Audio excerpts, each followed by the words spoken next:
नमस्कार दोस्तों, मैं हूं अतुल अग्निहोत्री और आप देख रहे हैं कनेक्टिंग गुरुजी।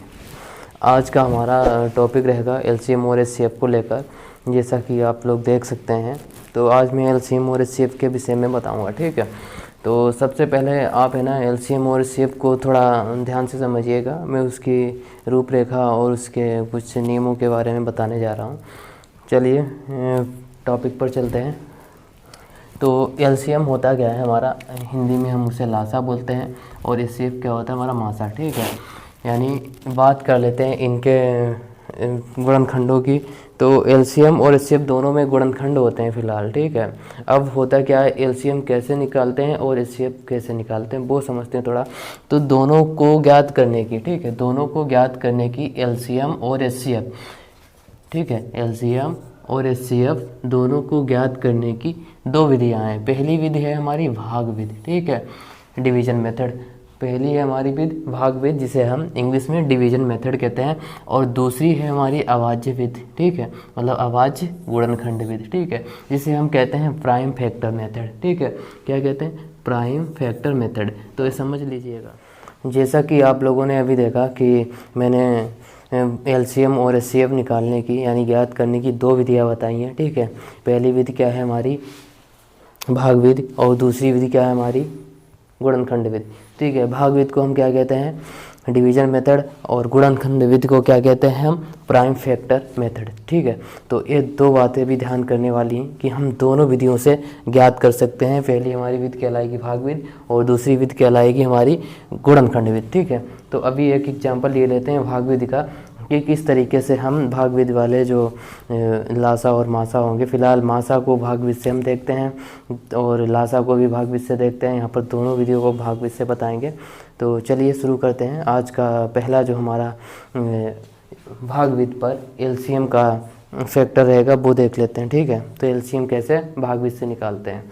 चलिए एक सवाल लिख लेते हैं। जैसे कि एक हमने क्वेश्चन लिख लिया 12 और 18, ठीक है, इसका एलसीएम निकालना है भाग विधि से। तो हम इसको क्या करेंगे, इस तरीके से हल करेंगे। इसको हम न्यूनतम संख्या, एक छोटी से छोटी संख्या लेंगे जिससे दोनों संख्या कट जाएं। ठीक है, पता करेंगे दोनों संख्या कट जाएं। तो 6 के पाड़े में आ जाता है, 6 की टेबल में आ जाता है। तो 6 से हमने कर दिया, 6 दूनी 12, 6 तीन 18। ठीक है, अब है ना, अब ये दोनों अलग अलग संख्याओं से डिवाइड होंगी। तो इनको हम करेंगे नहीं, बस ऐसे मल्टीप्लाई कर लो। 6 गुणे 2 गुणे 3, 3 दूनी 6, 6 36, यानी 36 हमारा एलसीएम। ठीक है, भाग विधि से।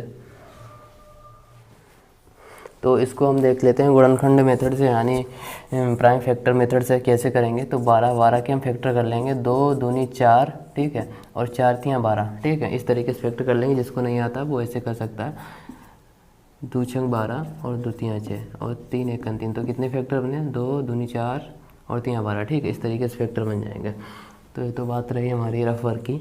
आगे देखते हैं 18, मतलब 18 के फैक्टर क्या बनेंगे देख लेते हैं। तो 18 के कैसे फैक्टर निकालोगे, इसको भी निकालो यहाँ पर। ठीक है, तो कैसे निकालेंगे, 2 नियम 18 और 3 तियाँ 9, 3 एक 3। ठीक है, इस तरीके से निकाल लेंगे। तो इसके फैक्टर बनेंगे 2 गुणे 3 गुणे 3। ठीक है, अब इसमें होता क्या है, अब हम इसका निकाल रहे हैं एलसीएम। ठीक है, तो एलसीएम क्या बनेगा, इसका एलसीएम बन जाएगा हमारा, ये कॉमन जो संख्या है कॉमन में मिल रही वो पहले लिख लो। इधर 3 कॉमन में मिल रहा तो हमने 3 लिख लिया। ठीक है, अब जो नहीं, जो कॉमन में मिल रही वो एक बार लेंगे। ठीक है, 2 था तो हमने एक बार ले लिया, 3 था उसको एक बार ले लिया। अब क्या करेंगे, 2 नहीं मिल रहा एक बार लिख लेंगे गुणा में, 3 नहीं मिला तो 3 को भी एक बार गुणा में लिख लिया। मल्टीप्लाई कर दो, 2 दूनी 4 और 3 थे 9, 4 दिन 36। ठीक है, तो हमारा इसका भी एलसीएम क्या आ गया, 36।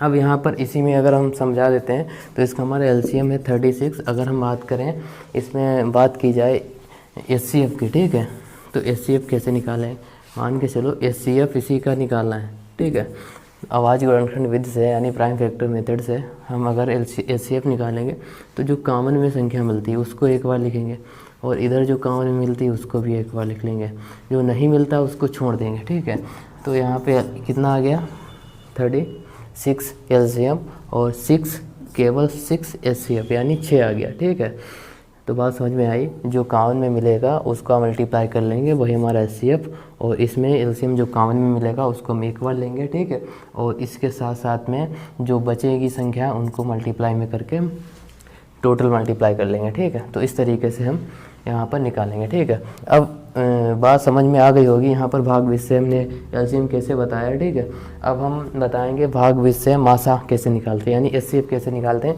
बस वो महत्वपूर्ण है, वो समझ लीजिएगा। ठीक है, अब यहाँ पर हम संख्याएं छोटी ले रहे हैं, इसका मतलब यह नहीं है कि हम बड़ी संख्याओं का ही करके होता है, बस समझने के परिपथ से है। और संख्याएँ कैसी भी हों, बड़ी हों छोटी हों, सभी का कर सकते हो। ठीक है, ठीक है, देख लेते हैं कि भाग विषय एचसीएफ कैसे निकालते हैं। ठीक है, तो यहाँ पर हमने 3 संख्याएं दे रखी हैं, 105, 135 और 165। ठीक है, अगर 2 संख्याओं का निकालना होगा, 105, 135 का निकालना होगा तो कैसे निकालेंगे वो भी देख लेते हैं इसी में। तो बाद में 165 का हम उसी में कर लेंगे। तो अभी देख लो, 2 संख्याएं कर दी हैं तो उनका कैसे निकालोगे। 105 से 135 को हम भाग दे देंगे। ठीक है, 105 से 135 को भाग दे देंगे तो भाग कितनी बार जाएगा, 105 एकन 105, बचा कितना, घटा दिया यानी 30 बचा। अब 30 से हम 105 को भाग दे देंगे। ठीक है, ध्यान रखना जिस संख्या से भाग दिया था उसी को हम शेष फल जो बचेगा उससे भाग दे देंगे। ठीक है, तो 30 से 105 को भाग दे दिया, 30 3 90 होता है और 30 चक्कू यानी 120 हो जाएगा, तो 3 बार ले जाएंगे। तो यहाँ पे 90 बचा कितना, यहाँ पे 5 बचा और यहाँ पर 1 बचा। ठीक है, तो 15। अब 15 से क्या करेंगे हम, 30 को भाग दे देंगे। ठीक है, 15 दूनी 30। ठीक है, तो जब हम भाग अंत तक करते हैं जहाँ से शेषफल 0 बचता है, यानी शेषफल 0 बचता है। ठीक है, जब शेषफल 0 बचता है यानी 0 बचता है तो वहाँ पर हम क्या करेंगे, उस संख्या को ही हम एचसीएफ मानते हैं। जैसे 15, तो 15 से भाग दिया था लास्ट बार, तो हमारा 15 क्या हो गया, एचसीएफ। ठीक है, मतलब मासा हो गया। ये बात समझ में आई।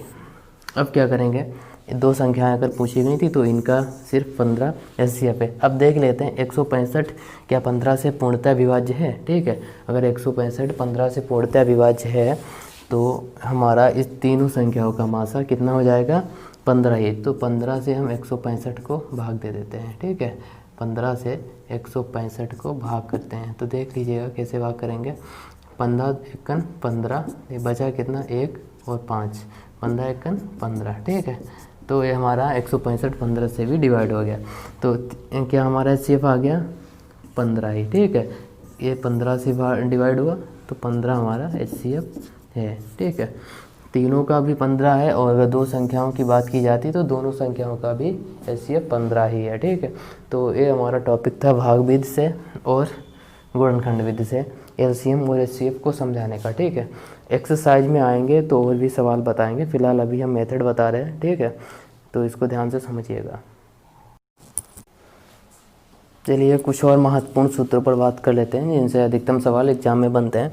तो पहला हमारा सूत्र है एलसीएम गुणे एचसीएफ बराबर फर्स्ट नंबर, ठीक है, गुणे सेकंड नंबर। ठीक है, दूसरा हमारा फार्मूला बनेगा भिन्नों का एलसीएम। ठीक है, तो भिन्नों का एलसीएम क्या होता है, अंश का एलसीएम बटे हर का एचसीएफ। ठीक है, उसके बाद में बात करते हैं तीसरा फार्मूला। तीसरा फार्मूला क्या है हमारा, भिन्नों का एचसीएफ। ठीक है, वो क्या होता है, अंश का एचसीएफ बटे हर का एलसीएम। ठीक है, तो ये 2 फार्मूले हैं, इन फार्मूलों को याद कर लीजिएगा और ये पहले से ही पता होगा। ठीक है, तो इन तीनों फार्मूलों को याद कर लीजिएगा, साथ में अभी जो पैटर्न बताया उसको भी समझिएगा। इन सवालों की एक्सरसाइज नेक्स्ट वीडियो पर होने वाली है। ठीक है, तो इनकी चर्चा हम नेक्स्ट सेशन पर करेंगे। तो अभी के लिए फ़िलहाल इतना ही। अगर इन सूत्रों के आधारित सवाल बनेंगे तो वो कैसे बनेंगे तो उन पर हम बताएंगे, विस्तार से चर्चा करेंगे। ठीक है, फ़िलहाल अभी क्या कीजिएगा, इनको याद कर लीजिएगा, इस वीडियो को देखिएगा और अगला वीडियो आएगा हमारा दशमलव। ठीक है, दशमलव संख्याओं का एचसीएफ और एलसीएम कैसे निकालते हैं। ठीक है, तो वो भी हम बताएंगे, साथ साथ में प्रैक्टिस भी करवाएंगे। ठीक है, इन पर आधारित सवालों की प्रैक्टिस भी करवाएंगे। फिलहाल अभी क्या समझना है, भिन्नों का एलसीएम जब पूछा जाएगा तो एलसीएम ऊपर रखना है, एचसीएफ नीचे रखना है। जब भिन्नों का एचसीएफ पूछा जाए तो एचसीएफ ऊपर रखना है और एलसीएम मतलब जो पूछा जाए वो संख्या ऊपर। ठीक है, हर में उसकी अपोजिट कर दोगे तो हमारा सवाल हल हो जाएगा, बात बन जाएगी। ठीक है, अगर बिगाड़नी होगी तो तुम एलसीएम को क्या करोगे, नीचे कर दोगे। ठीक है, वो नहीं करना है, बात को बनाओ, यानी एलसीएम को ऊपर ही रखना है। जब एलसीएम पूछा जाए तो एलसीएम ऊपर रहेगा, एचसीएफ पूछा जाए, मासा पूछा जाए तो एचसीएफ ऊपर रहेगा। ठीक है, बात समझ में आ गई। ये भिन्नों के लासा और मासा में पैटर्न रहेगा, उनका सूत्र है, समझ लीजिएगा, याद कर लीजिएगा। बहुत ही उपयोगी है, सभी एग्जाम में आते हैं ऐसे प्रश्न, एसएससी हो, बैंक हो, सीजीएल हो, सीटेट, टीटी, कुछ भी हो। ठीक है, तो मेहनत कीजिए और इन पर आधारित अगर कोई सवाल आपका है तो मुझे बताइए, कमेंट कीजिए। अगर कुछ पूछना तो आप मुझसे पूछ सकते हैं कनेक्टिंग गुरुजी के थ्रू। ठीक है, टेलीग्राम पे मिल सकते हो।